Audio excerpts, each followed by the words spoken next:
What's the creepiest thing that has happened to you that creeps you out to this day? Story 1. When I was 6, 28 years ago, my mom and dad took me and my younger sister to a Major League Baseball game, leaving my grandmother to babysit my youngest sister.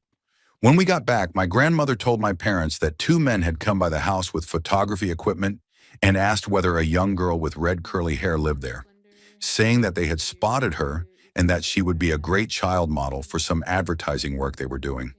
When my grandmother said she was not home, they said they would come back another time. My grandmother and mom did not think much about it, but my dad said something was not right and called the police. 15 minutes later, several Federal Bureau of Investigation agents showed up and began conducting interviews with my grandmother and my parents, while I ran around and showed the agents my Matchbox police helicopter. It turned out we had been targeted by a child theft ring. The photographers would take a bunch of photos and wait until the toddler threw a tantrum. Then they would ask the mother to go grab a toy to keep the child entertained. And while the mother was out of the room, they would grab the child and run, leaving everything else behind. The Federal Bureau of Investigation told my parents that my sister had already been sold and would have been out of the country within 24 hours if they had gotten her, and we were advised to change preschools and other aspects of our daily routine. It still gives me chills to think about what could have happened to her. And needless to say, my mom became pretty overprotective, as it was a few years before she even trusted us with a babysitter. Story 2. When my mom was a young girl, she and her mother lived in a trailer in the backyard of a family member's house. And my mom was about 12 at the time when the man in the neighboring house started to stare at her from time to time. She got a creepy feeling from him, but figured it was just a harmless, lonely man. One night, when my mom was alone, she heard something on the roof of their trailer. Then she heard what sounded like footsteps slowly walking along the metal rooftop. Because they were extremely poor at the time and did not have a phone, she eventually ran out of the trailer and into the house without looking at the roof. When her uncle went outside to investigate, nothing was on the roof. A few weeks went by with no incidents, and my mom figured she must have been overly scared for no reason. More disturbing things would randomly happen, but only when she was alone, and it was always spaced out by a week or two. If I remember correctly, this went on for maybe a couple of months before it stopped completely. Months passed without any strange incidents at all until one night my mom woke up to the trailer being unbelievably hot, and she could feel the heater running at full blast.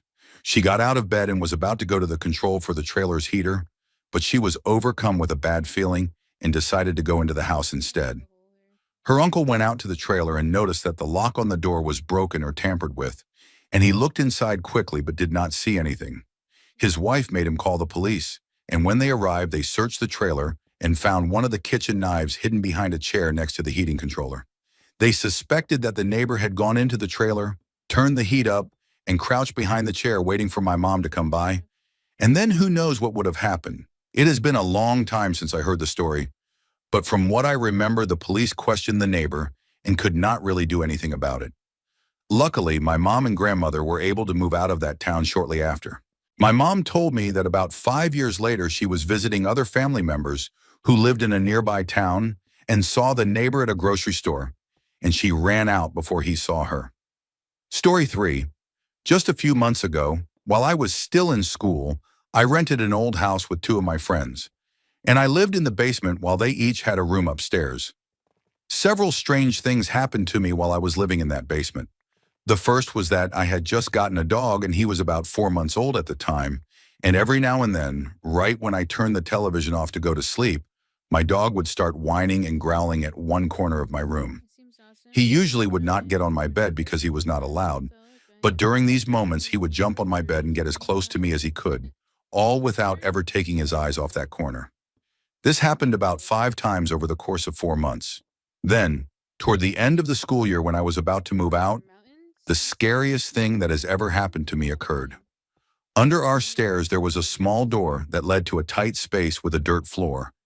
And there was also a really strange old wooden piece that looked like part of a map nailed to the inside of the door, making it a pretty unsettling place.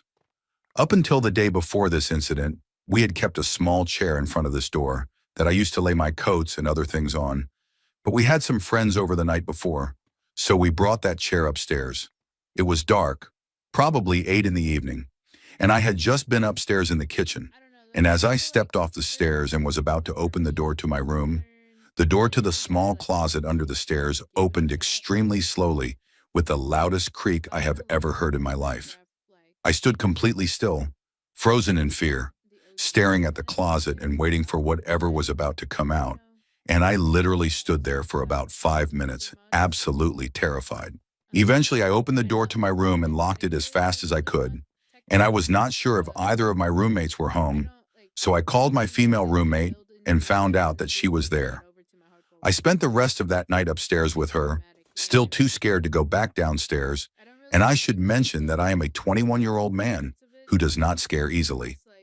I know many people will probably say it was the wind or the fact that I had just come down the stairs, just as my roommates did, but I have had those things happen before and only felt mildly unsettled, and this was different because the second I heard that closet open and saw it moving so slowly, I felt pure terror, and it honestly felt like there was someone or something else in the room with me that wanted me to see that door open. Story 4. Well, I am late, but whatever. So about 2 years ago, I was in my room reading a book when I heard it, soft as could be, two little girls giggling, and not just any giggle, but the kind of giggling you hear in horror movies. I immediately put down my book and listened, and after about a minute of holding my breath, I decided it must have come from outside. Then that night, just as I was about to drift off to sleep, I heard it again. Two little girls giggling, and now it was 2 in the morning, and I was pretty sure there were not two little girls outside my window at that time of night, so I began to panic. I sat up in my bed and waited for what felt like forever, just listening, and then I heard it again. I jumped out of my bed and spent the rest of the night in the guest room, and by the next morning I was convinced my room was haunted. For the next week I avoided my room and spent my nights in the guest room without my family knowing, because I was afraid to tell anyone for fear that I was going crazy or that they would not believe me. Every time I spent more than an hour in my room, I would hear those two little girls giggle, and by the end of the week, I was a complete mess, barely sleeping and absolutely terrified of my room. Then one morning, my brother walked up to me and asked if I was deaf or something, which obviously confused me, and after questioning him further, he told me about a small device he had placed in my room. Apparently, it was some kind of prank device that is easily hidden and can make a variety of noises, and my brother had chosen the extremely creepy little girl's giggling sound. He wondered why I had not heard it or said anything all week, and I honestly wanted to punch him in the face. My room was not haunted after all, and the moral of the story is that sometimes your brother is just a jerk. Story 5. I supervised the night crew from 4 in the afternoon until midnight at a Subway restaurant. And while the day crew has never mentioned it, the night crew always makes jokes about our sub-ghost, although I have stopped being sure that it is actually a joke. Now hear me out.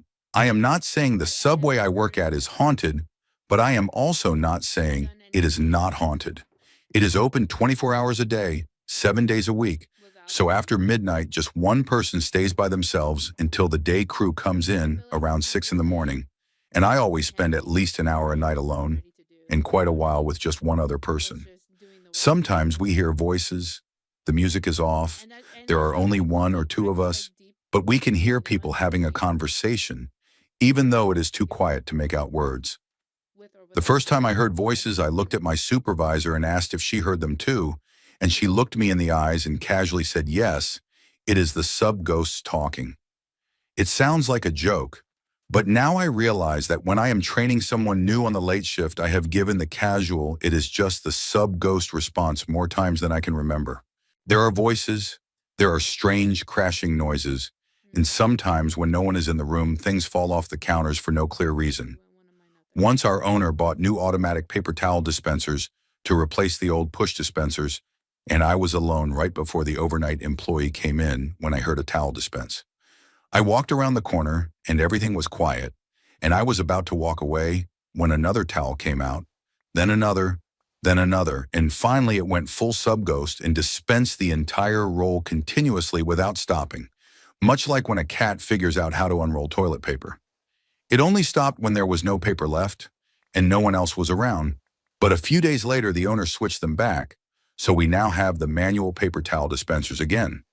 If there is a sub-ghost, it is friendly, and I do not really mind, and while the day crew is completely oblivious, Those of us on the night crew become very familiar with the sandwich spook, and its presence is so constant that it is a strange night when something is not explained by saying, "sub-ghost," and the voices have almost become comforting. Story 6. When I lived in South Africa, I traveled a lot with a Christian missionary and humanitarian aid worker, and while he handled the spiritual side of things, I tended to work more with the local people, mostly Xhosa, helping them with non-spiritual issues. In July of 2010, we went to a village in the middle of nowhere, and as soon as we stepped out of the truck, we knew something was wrong. We had not been able to contact our person in the village all day, and there was no one around at all, and Piet and I went from house to house looking for anyone, but everywhere was completely empty. Eventually, we saw a figure run around the corner of a building on the far side of the village, and it was a young woman, completely naked, running straight toward us. Her arms were flailing, and she was running almost like an animal, occasionally dropping to all fours and then back on her feet. As she got closer, Piet told me to get back in the truck, and then he yelled at me to get in the truck. And I had seen this man watch a Xhosa witch doctor burn a dozen chickens alive without reacting at all. So when he completely lost control, I knew it was serious. I closed the truck door as she reached us, and she was covered in blood, with cuts all over her face, arms, and chest. One of her ears was missing or badly damaged. It was hard to tell because there was so much blood. Her teeth were bloody, and she had a look of absolute wild rage in her eyes. The screeching sound she made was unlike anything I have ever heard before or since, and I can still hear it clearly in my mind, because looking into her face and seeing her wide, unhinged eyes and open mouth as she made that sound froze me in my seat. Piet had started the truck and was already reversing up the dirt track, but she followed us, and he turned the vehicle while she scratched at the windows and metal, then sped off up the track. She chased us, and while she obviously could not keep up, for a short time I thought she might, because I had never seen anyone run that fast barefoot. The drive back to our base town was almost completely silent, and I spent most of it focusing on the sound of my own breathing and the rumble of the road. And when I finally asked Piet what that was and what we should do, he said the woman was almost certainly mentally ill and had suffered a severe break, but that the locals would have immediately believed she was possessed. He said that if she did not kill herself, the other villagers likely would within days, and he suggested that the villagers had probably gathered in one house for safety. I saw a lot of deeply disturbing things in that country. Story 7. My boyfriend works the night shift, and I was asleep alone in the house when I was woken up in the middle of the night by my puppy whining in the living room, and I assumed it was because he wanted to go outside. I was just about to open the back door when I heard a strange scratching and clicking sound at the front door, like someone was sticking something into the lock. I went to check and could see the silhouette of someone standing there through the window in the door, and then I noticed there was a second figure in the living room window, although it was too dark to make out any features. I knew they could see me because I did not have any blinds at that point, and they just stood there. I completely panicked and called the police, then called my dad, and I huddled in the kitchen out of sight of any windows and waited for someone to come. My parents live across town and showed up before the police, and by that point the people were gone, but the neighbors across the street were awake and had seen the car. I ended up staying at my parents' place that night, and when I came home the next morning, I noticed that the basement window had been partially kicked in. I had a security system installed the very next day, and I still have no idea who it was. Story 8.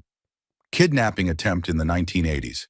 This happened in a Sacramento neighborhood late at night when I was visiting a friend, and I was maybe 9 or 10 years old, and 3 of us walked out to go play at a park in elementary school several blocks away at around 10 in the evening.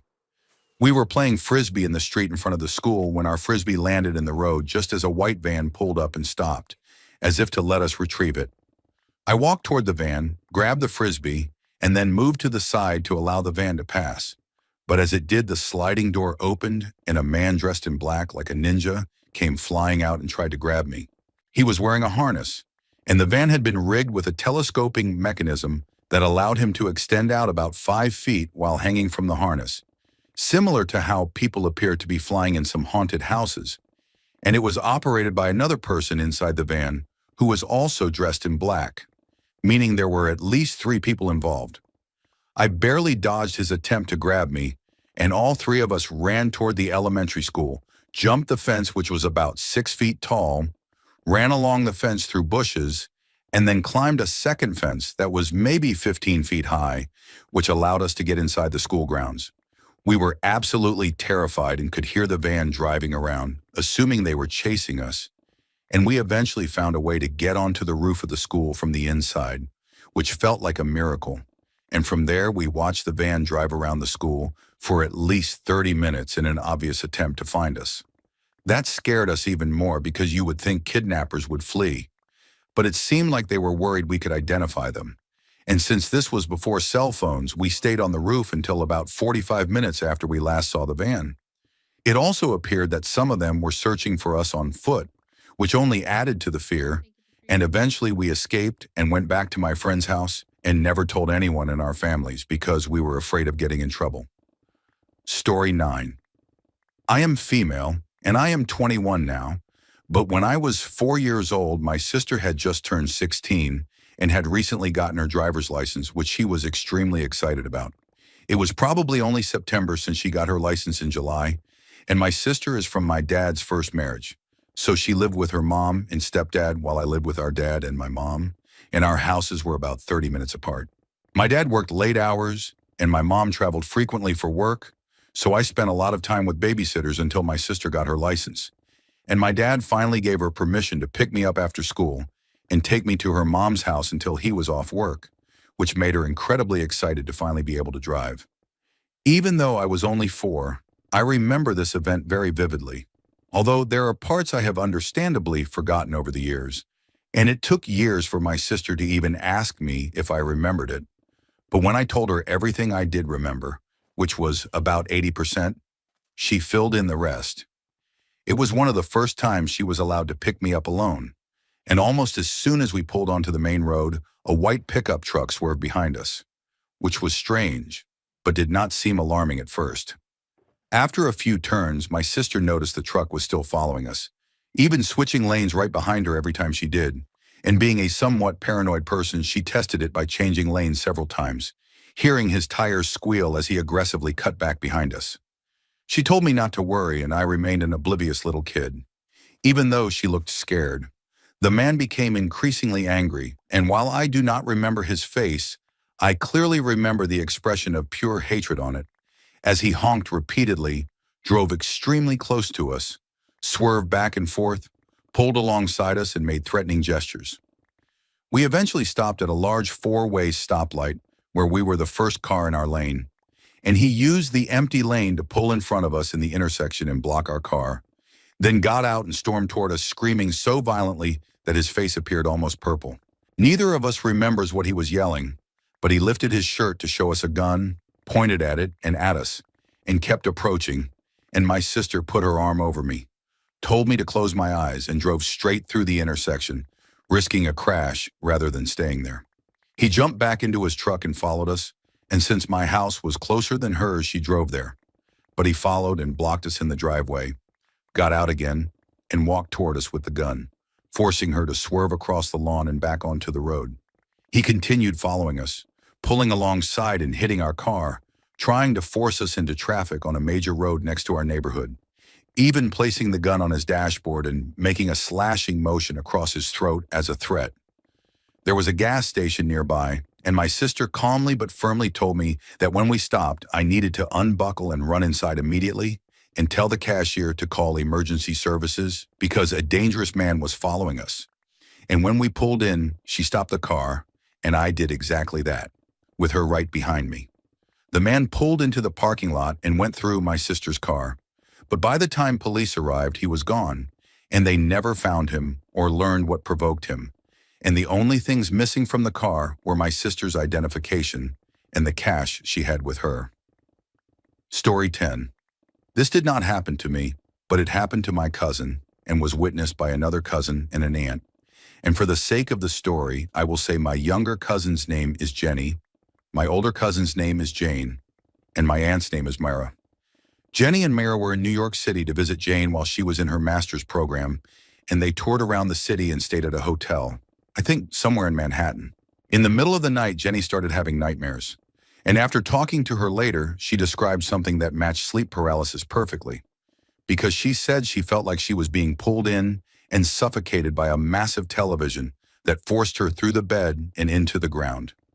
She woke up screaming and crying and ended up throwing up and losing control of herself in the bathroom. And my Aunt Myra went to help her and clean her up. And after some time, they both went back to bed.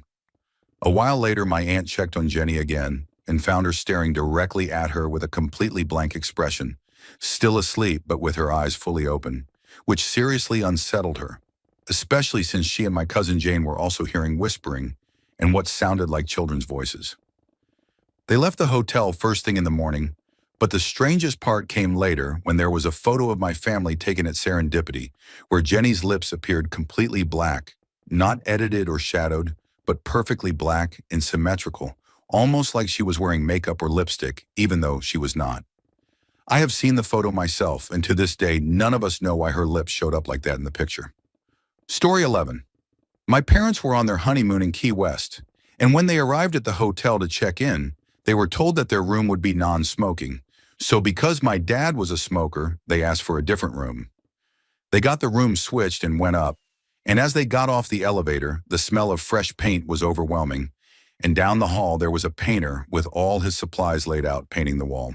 My parents walked past him and casually greeted him, but he did not acknowledge them at all, which they brushed off at first. When they got to their room, the smell of paint was even stronger, to the point that it was unbearable. So they went back down to the front desk to ask for another room. When they explained what was going on, the attendant looked confused and told them there was no scheduled painting on that floor that day, but still agreed to move them. My parents went back up to grab their luggage, and when they arrived, the painter was completely gone. All the supplies were gone, and within about 10 minutes, the smell of paint had vanished entirely. At that point, they were unsettled but decided not to dwell on it and went to their new room. The next morning on their way to breakfast, they overheard a tour guide talking to a group and mentioning the floor they had originally been assigned, explaining that many years ago, a painter working on that floor had fallen down the elevator shaft and died. My parents do not usually believe in anything paranormal, but that experience deeply disturbed them because they never found a logical explanation for it. Story 12. I have two experiences that still bother me years later, one involving Pop-Tarts and the other involving a cabinet organ. And the Pop-Tart one still hits me every now and then when I wake up in the middle of the night. I was around 17 years old and had gotten home from work pretty late, went straight to my room to change and realized I was hungry. And it was probably around 1 in the morning, so I did not want to cook anything and risk waking my parents. I went into the kitchen quietly and started digging through the cupboards looking for something quick to eat. Our kitchen door led to the backyard, and it was an old wooden door with a metal security gate installed on the outside, the kind with holes too small for insects to get through, so we could leave the wooden door open in the summer, and my dad had also installed a motion-activated security light that usually only turned on when I let my dog outside. That night, my dog was already in my room waiting for me to come back. I eventually found some Pop-Tarts, opened them right there, and started eating them as is.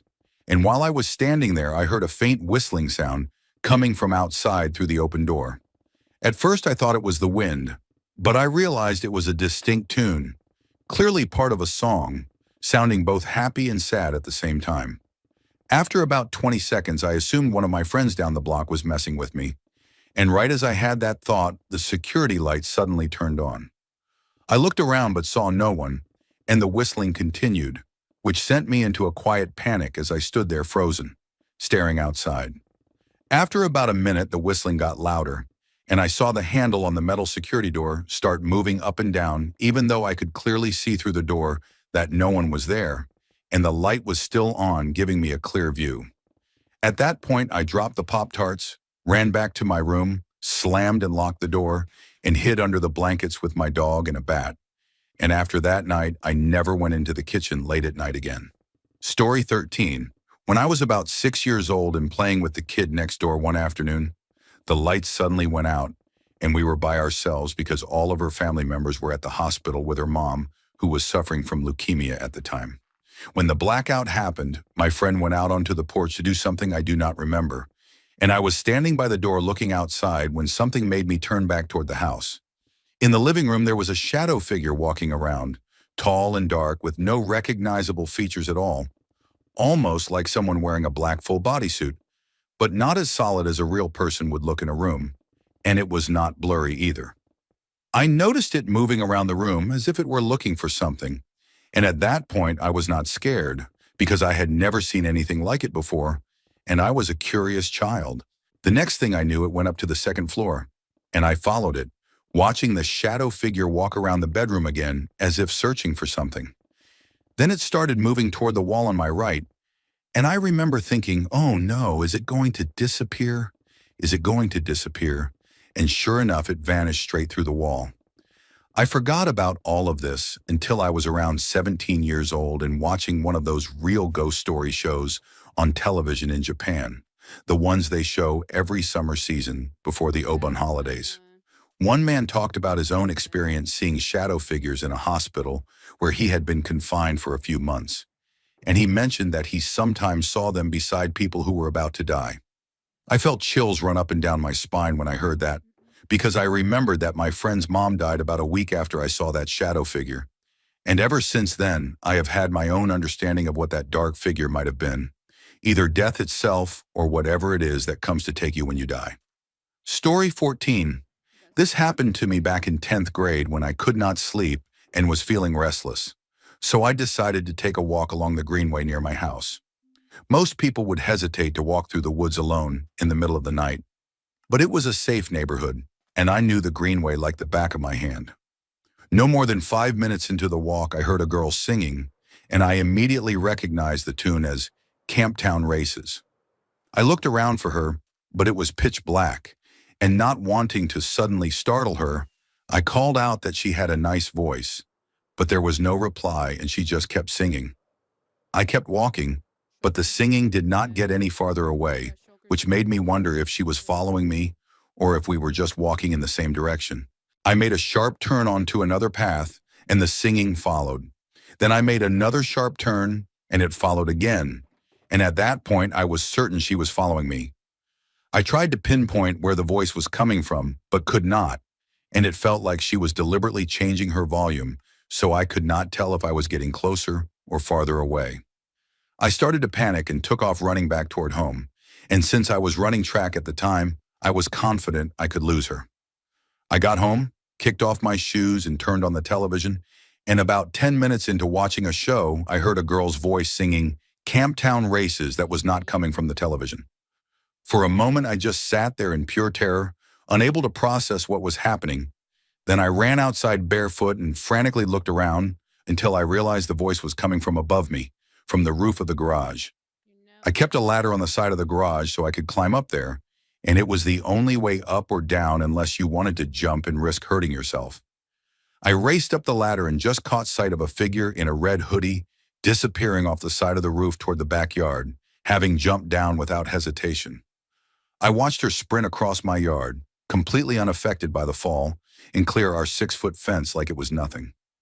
I briefly considered chasing her but could not in my bare feet, and honestly I am not sure I wanted to, and even though I do not believe in ghosts or anything like that, the whole experience still deeply unsettles me to this day. Story 15. My older sister is fairly clairvoyant and has been for as long as I can remember, always sensing things before they happen, like sudden deaths of friends or strange strokes of luck, and she often tells us long before they occur. She was living near an old hospital in Las Vegas and was walking home from the bus stop late at night after work when she felt something following her, which she described as a dark, hulking shape about the size of a large Rottweiler, but hunched at the shoulders. It moved far too fast to be a dog, darting from bush to bush along neighboring yards while making a direct path toward her, and as she hurried down the street, it began laughing in a manic way while growling at the same time. She also noticed a strong smell of something rotten and sulfur like rotten eggs, and it followed her for nearly a quarter mile, shaking bushes beside her and trying to draw her attention. She did her best to ignore it and get home, but it was much faster than she was, and at one point it began making sounds as if it were speaking to her while continuing to laugh.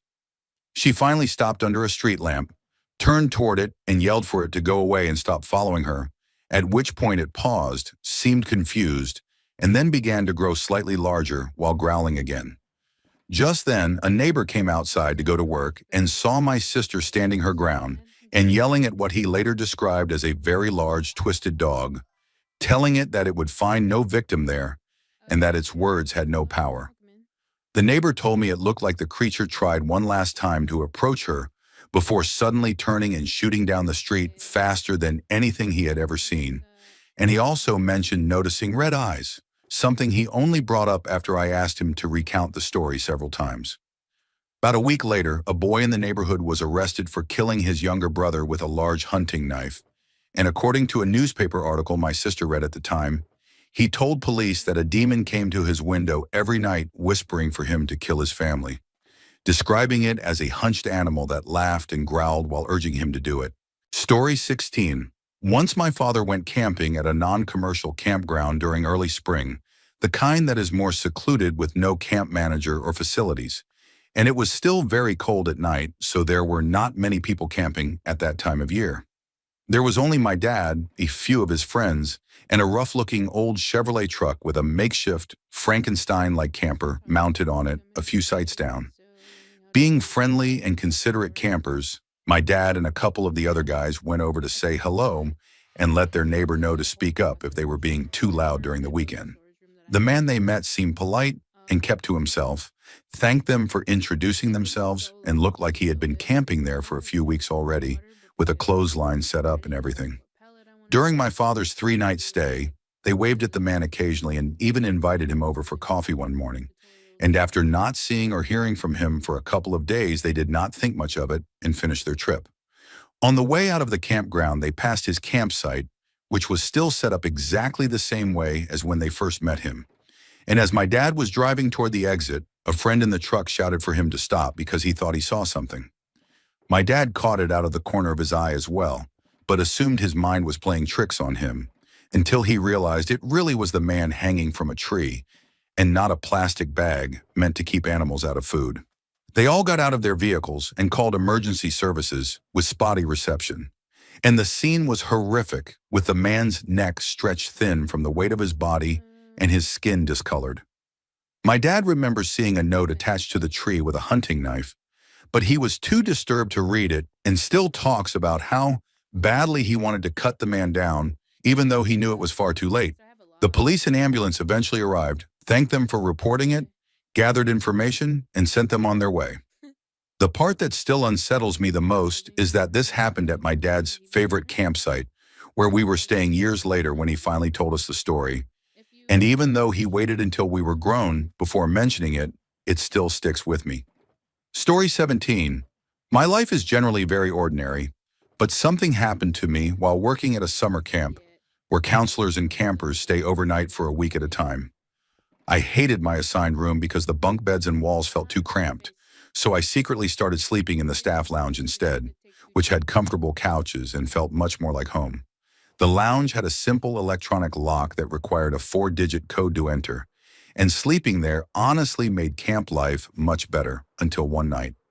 Because it was summer and nights were usually warm, I did not use blankets as long as the ceiling fans were off, but that night I woke up shivering. I added a few couch cushions on top of myself and tried to fall back asleep, when I heard footsteps approaching the door, which was reached by about 5 creaky steps. I assumed someone was just coming in for a late-night snack and began to drift off again, until I heard the error beep from the keypad, meaning the code had been entered incorrectly. I brushed it off, thinking whoever it was had mistyped it, but then it happened again, and again, with another error beep each time. I was annoyed and started to sit up to call out the code, but froze when I heard yet another error beep. Every counselor knew the code by heart, campers were closely supervised at night, and there was no reason for anyone to struggle like that. I listened carefully, and after the 5th failed attempt, the footsteps began moving away down the stairs, but what followed was far more unsettling. I never heard breathing, never heard the carpet shift the way it does when someone turns around, which meant whoever it was walked straight back down the steps backward in complete darkness. The most terrifying part came after the footsteps faded, when I heard a small voice rise slowly from the bottom of the stairs toward my couch. quiet and unnatural, saying boo. Less than 2 seconds later, there was an enormous bang against a nearby wall, so loud that I screamed and completely lost control of myself in fear. No doors opened, no doors closed, and whoever or whatever it was should still have been inside the building, so I stayed frozen in place with wide eyes and strained ears until morning finally came. Story 18. There was a rash of killings and disappearances of young women in our town when I was probably 8 or 10 years old, and many of those women have never been found, even decades later. Fast forward about 20 years, and I was training a new employee who was around 15 years older than me, and at some point those disappearances came up in conversation. She told us about a time when she was at a bar and needed to make a phone call, but the payphone inside was too loud. And because of those abductions, she did not want to walk alone to the public phone down the street, even though it was a very well-lit area with a lot of traffic, so she decided to drive instead. Everyone at the bar teased her for being afraid of the boogeyman. She drove to the phone, made her call, and started talking, which back then only cost a single coin and had no time limit, so she was not really paying attention to her surroundings. She left her car running with the windows open because it was a hot summer night, with the radio on and the headlights lit so it would not feel creepy. When she got back into the car, a man suddenly popped up from the back seat. She started to turn around, but he placed his hands on her shoulders and said calmly that it was just him and not to be afraid, which only terrified her more. She started screaming and instinctively reached for her purse on the passenger side floor, and he grabbed her, pulled her back, gently placed his hands on the sides of her face, and began whispering, "Shh," in a soft, soothing voice, like someone comforting a child. For a moment, she thought it might be one of her friends from the bar playing a cruel joke, but then his hands moved to her throat and started squeezing while he kept whispering, "Shh." Somehow, she managed to slam on the horn, which startled him enough to release his grip, and she flung the door open and ran down the busy street screaming for help. One man later told police he thought it was just a lover's argument and did not want to get involved. To this day, she cannot wear anything tight around her neck, not even crew neck shirts. And sometimes, as she is falling asleep, she will suddenly hear that shh again and wake up flooded with adrenaline. I pass that corner almost every day, and it still terrifies me to think that the man was never caught and was likely responsible for the other disappearances as well. Story 19. My mother is mentally ill, and when I was 11 years old, I realized she was not just eccentric, but severely delusional and dangerous. I talked to my father, told him I was leaving, and asked if he was coming with me, and he began divorce proceedings soon after. Not long after that, one evening, she completely lost control and started throwing my great-grandmother's china at him. Not the nearly indestructible everyday dishes, but the valuable bone china with platinum trim. My father ran to the phone, which was before regular people could afford cell phones, and started calling the police. She ran down to the basement, and I immediately knew what she was doing, so I stood on the landing. Moments later, I saw the most terrifying thing of my life. My mother coming up the stairs with a look of pure rage and madness on her face, holding a rifle and trying to load it while climbing at the same time. I screamed that she had a gun, and my father and I ran out of the house through separate doors, ending up hiding together in the woods in the rain until the police arrived. People sometimes tell me I'm an unusually calm person, but the truth is that after you see your own mother with a look of insanity in her eyes and a gun in her hands, about to kill your father and possibly you as well, nothing else ever really compares. Story 20. I have countless stories from the house I grew up in, which was absolutely haunted by a presence, my childhood friend named Susie. I know many people are skeptical about ghosts, and my husband was too until he lived in that house with my parents and me for a year while we were dating, and now he believes. The house is an old farmhouse, and we believe the spirit was a girl who once lived there, and she seemed especially particular about men, which explains my husband's change of heart. The time I was probably the most frightened happened one night when my parents' bedroom was about 10 feet down the hall from mine, with our doors facing each other, and my dad was working nights, so my mom slept alone. My mom was always the brave one when it came to Susie, never showing fear even when strange things happened. At least not that I noticed as a child. One night she came into my room and woke me up, asking if I had been watching television or talking on the phone, even though it was around 2 or 3 in the morning and I had been sound asleep.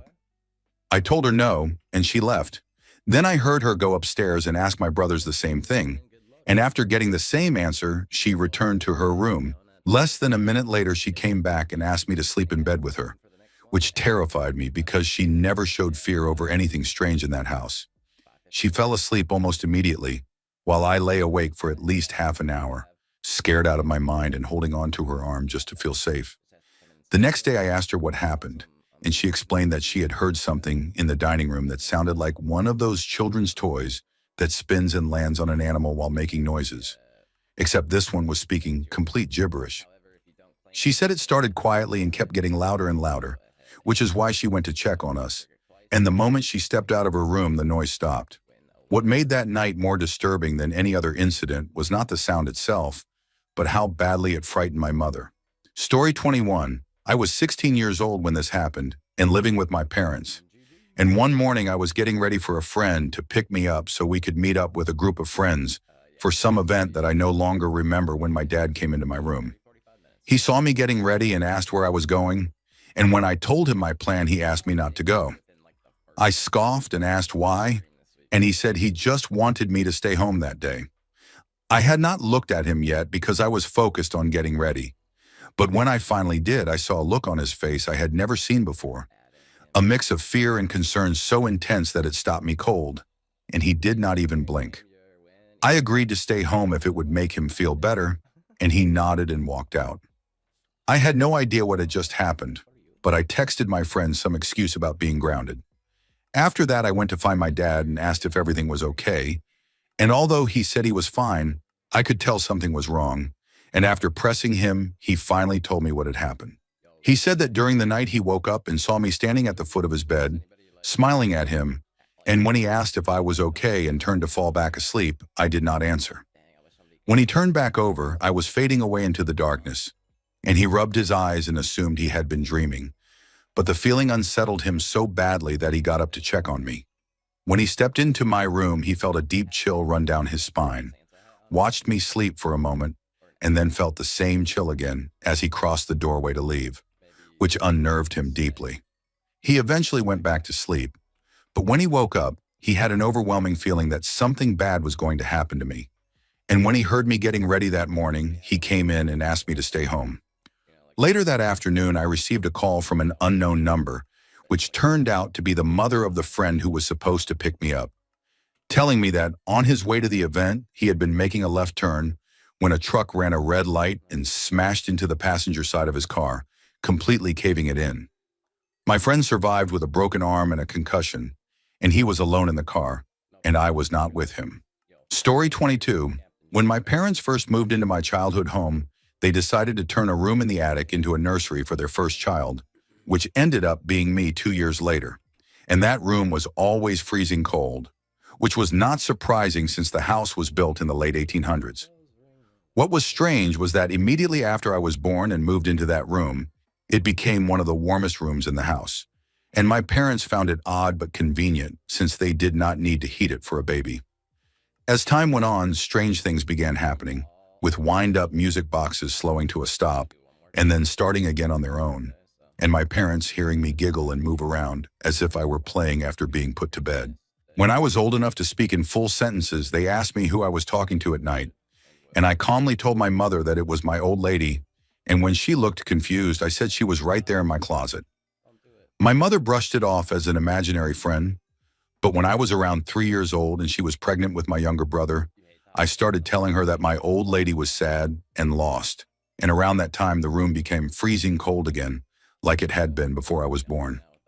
My grandmother, who watched a lot of daytime television and believed children could see spirits, told my parents that children could help spirits move on by telling them to go toward the light, and they passed this idea along to 3-year-old me, and apparently I did just that. Fast forward 18 years later, and I was home alone from college one night, using my laptop and browsing random websites, eventually looking up haunted locations in my hometown for fun, until I saw an entry listed under my exact home address. It was late at night, and I was completely alone in the house. And when I opened the page, the man who wrote it described owning the house in the 1970s and experiencing strange activity, including chasing an old woman from the attic down to the basement and photographing her near the water heater. When I saw the attached picture, I had a full panic attack because the woman in the photo was the same one I had seen over and over again in my childhood dreams and nightmares. Story 23. One summer night when I was 12 years old, I was watching television alone in my room late at night, and when I started getting tired, I turned everything off to go to sleep. I kept hearing rustling noises coming from the kitchen and assumed it was my stepdad, who was a night owl and often stayed up late. As I lay there, I started running through scenarios in my head, wondering what I would do if it was actually an intruder, including grabbing a knife from the kitchen counter that I had used earlier that evening and knew exactly where I had left it. My thoughts were interrupted when I heard someone walking down the hallway toward my room, and I quickly shut my eyes and pretended to be asleep as my door slowly opened. I could not keep my eyes still and opened them to see a tall, extremely thin man standing at the foot of my bed, leaning over to look at me, reminding me of Ichabod Crane, and he had to be at least 6'5". He reached a hand toward me and I jumped up and loudly told him to get out of my room. He immediately became apologetic and said he was looking for a friend who used to live there. And as we stood in the hallway, he asked to use the bathroom, which terrified me because my little sister was sleeping in the next room, but I agreed so I could check on her. She was fine, but when I turned back around, he was right behind me with his pants undone, and I ran straight to the kitchen, grabbed the knife I had pictured earlier, pointed it at him, and shouted for him to get out of the house. He started shaking, apologizing, and ran out the front door, which I locked behind him, and only then did the shock and adrenaline hit me. After calming myself, I woke my parents, and the police were called, and they dusted for fingerprints and determined that he had been watching me through the window at the back of the house, and that my room, being the last one down the hallway, was the only one he had approached. I identified him from a book of offenders at the police station the next day, and I still consider myself incredibly lucky and keep a knife by my bedside to this day. Story 24.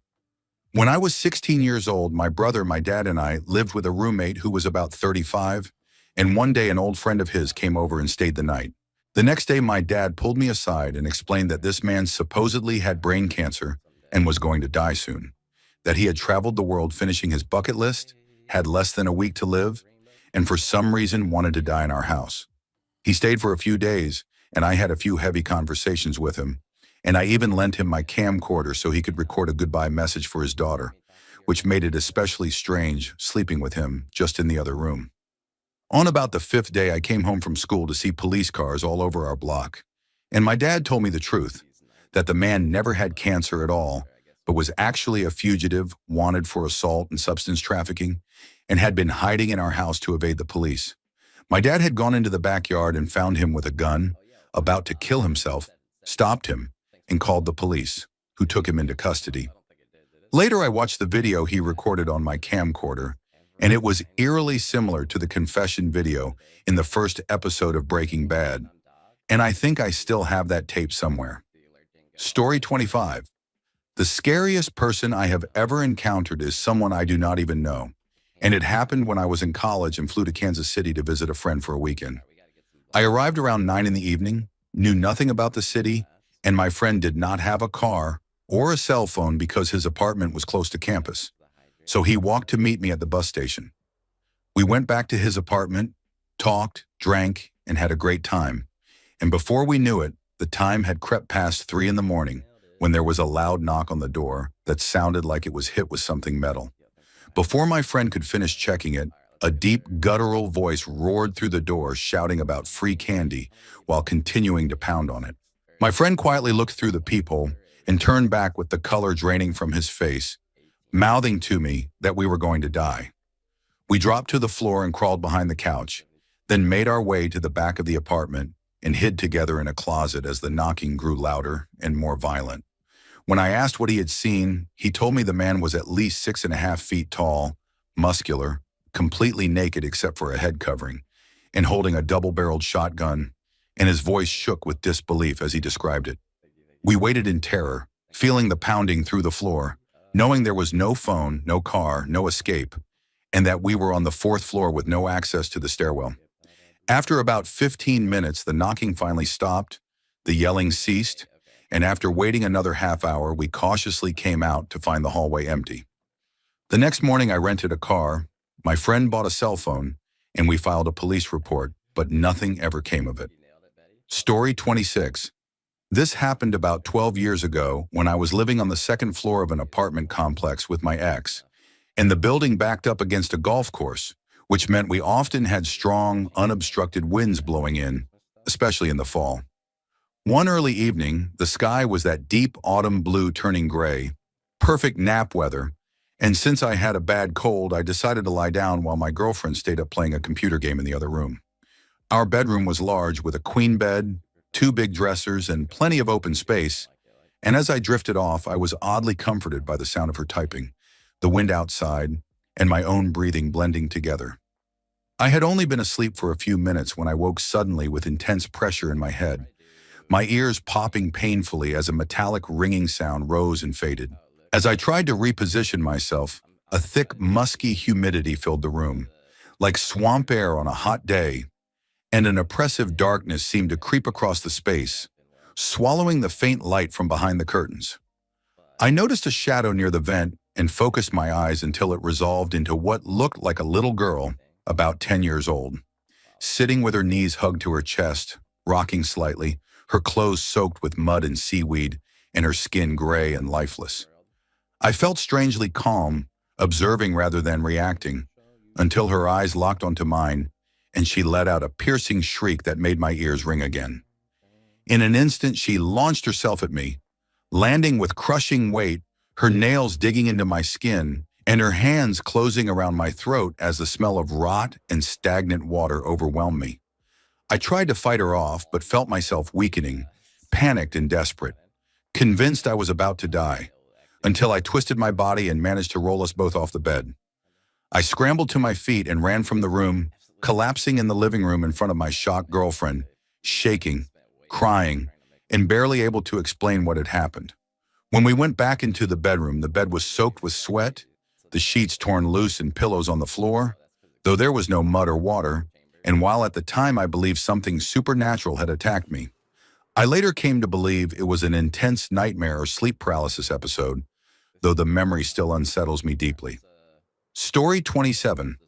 A former roommate of mine had an ex-girlfriend he stayed in regular contact with because of their son, and even though they were no longer together, they had a decent relationship and saw each other on the weekends, since she lived a few hours away. He once told me about how she began to feel like she was being watched when she went places and had a strange feeling whenever she came home.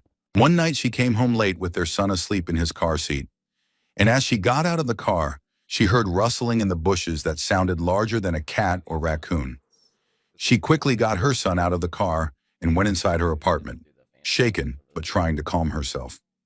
Later that night, her car alarm went off, and against better judgment, she went outside to check it. The driver's side door was wide open, and when she looked inside, she saw the passenger seat pulled all the way back into a reclined position. She locked the car and went back inside, deciding to leave it alone. A couple of nights later at 3 a.m, she heard a very light knocking at her door, just loud enough to know someone was there, but quiet enough that no one else in the complex would hear it, and her son would not wake up. She had fallen asleep on the couch with her son, and slowly got up to look through the peephole, where she saw a man dressed entirely in black with a hood pulled over his head, staring down at the floor so his face could not be seen, continuing to knock in a steady, unsettling rhythm. She froze, terrified for herself and her son, and texted my roommate asking if it was him playing a joke, but he said it was not, and that he was leaving work immediately to come to her. She went back to the couch and sat there until morning, never calling the police. After that, she stayed with her parents until she could move, and with help from family, she eventually did, and nothing like that happened again. A few days later, my roommate texted me saying things had somehow gotten even creepier and explained that his young son had drawn a picture of that night. Both parents were very careful about what their child was exposed to and had never told him anything about the incident. And when my roommate showed me the drawing, it gave me chills because the child said he drew what he saw in a dream and it had scared him. And to this day, I believe she narrowly avoided something truly horrific. Story 28. This one is hard for me to talk about because I am 39 years old and it still unsettles me deeply. When I was 8 or 9 years old, I lived on Long Island and had a small group of close friends. But in the evenings, you stayed home and played in your yard rather than visiting friends. It was 1984 during the summer and a pleasant evening with full daylight around 7 in the evening. My parents were out at a late medical appointment, so my grandparents, who lived with us, were watching me. I loved riding my bike and was allowed to ride up and down our lightly traveled road and back, which made me happy. That evening, I decided to take a well-traveled path that led to the parking lot of a large church, ride across it, go down the main road for about 100 yards, and then turn back onto my street, making a small loop. I spent a few minutes practicing turns in the empty church parking lot when I noticed a man entering the lot from one of the exits. He appeared older, maybe in his 50s, with gray-white hair and tall enough that for a split second I thought he might be my dad. I rode toward him, then casually turned around when I realized I did not recognize him. Almost immediately I sensed something was wrong, and within moments he began chasing me, looking angry and threatening, and running far faster than I would have expected for his age. I managed to get some distance on my bike, though he gained on me at first, and I remember the terrifying feeling of my legs almost not working properly, like running in a dream. Before leaving the parking lot, I briefly considered ditching my bike and running to the church door for help, but the place was deserted, so I kept going. I reached the main road, turned onto it, then turned again onto my street, and saw him trying to cut me off by jumping a fence between the church and my road. I considered running to a friend's house at the start of my block, but there were no cars there, so I pedaled as hard as I could the remaining quarter-mile home. As I rode away, I glanced at him through the chain-link fence and made a rude gesture, which at the time felt like the only thing I could do. I made it home shaken and told my grandparents, and my dad later went looking for the man, but I never saw him again. That single incident affected me for years, making me avoid that area, and even as an adult, it still causes anxiety when I think about it. I truly believe that the decisions I made that night as a child are the reason I am alive today, and whenever I remember it, I remind myself that trusting my instincts likely saved my life. Story 29.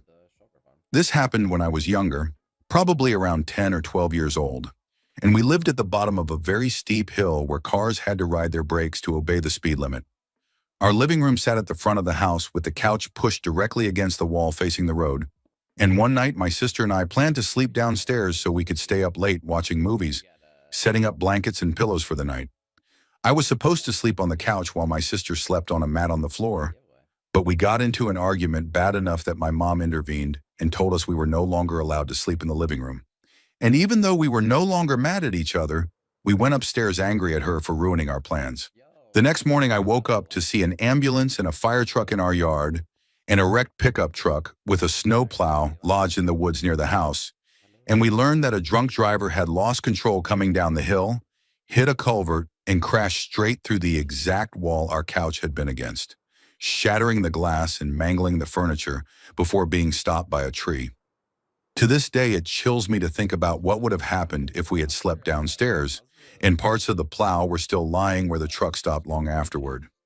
Not long after that, I had a separate experience in the same house where I woke up in the middle of the night and watched my clock change from 11:59 to midnight.